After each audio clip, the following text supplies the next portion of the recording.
welcome to Being at Home with George. I'm very excited to be here, and let's begin the way we always begin by saying yes to life, by embracing whatever comes up, saying yes to it, the good, the bad, the ugly.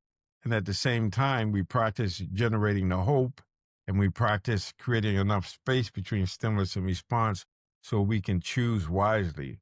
We can choose in alignment with who we say we are and what we say we want to do.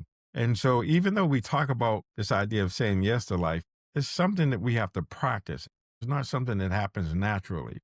And we have to learn it and practice. And then sometimes we can do it, sometimes we can't. And so when we don't do it, we can reflect on experience and say, well, what did I notice? What thoughts were I entertaining? What emotions, what actions were I engaged in? And so I like to think about it in a simple way. And we talk about this a lot. It's based on that story about the Cherokee grandfather telling his grandson that there's this ferocious battle going on inside of me. And to simplify it, he says, one wolf is fear, the other wolf is love. And the grandson gets concerned and say, well, which one will win? And the grandfather says, the one that I feed. And so one way of looking at the practice of being able to say yes, embrace whatever's coming up, saying yes to it, is to understand that to the degree that the love wolf is showing up, or that I feed so the love wolf has a habit of showing up, I have a better chance of saying yes to life. But when the fear wolf is being fed, then the chances of me saying yes to life probably is not going to happen. And so this is a practice, and it's just reflecting on it before, during, and after. Okay, so something that I have a challenge saying yes to, maybe it's change. I'm going to practice that, and I'm going to learn about it and practice it and understand that how do I feed the love wolf? How do I say yes to life?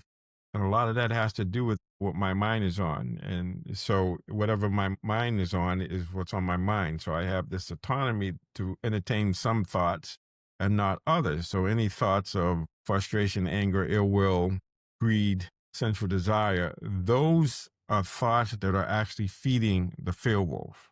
And if I can think thoughts of love, compassion, empathy, seeking to understand, kindness, and everything I would put in the frame of love, then I'm feeding that capacity for me to say yes to life, but not just to say yes to it and to be struggling, but to say yes to it with a sense of peace, ease, of even confidence, even power.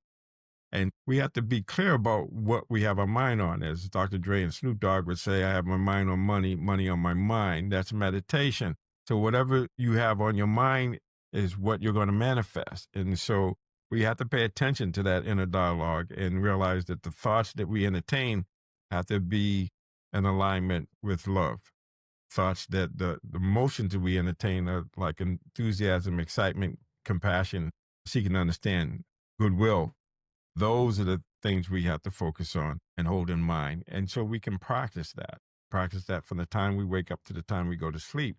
And just ask yourself, am I feeding the love wolf or the fear wolf? And you may notice that when you feed the love wolf and that becomes a way of being where the love wolf is showing up when things are uncomfortable, you can embrace it and get comfortable with the uncomfortable, but not just in terms of surviving, but in terms of thriving.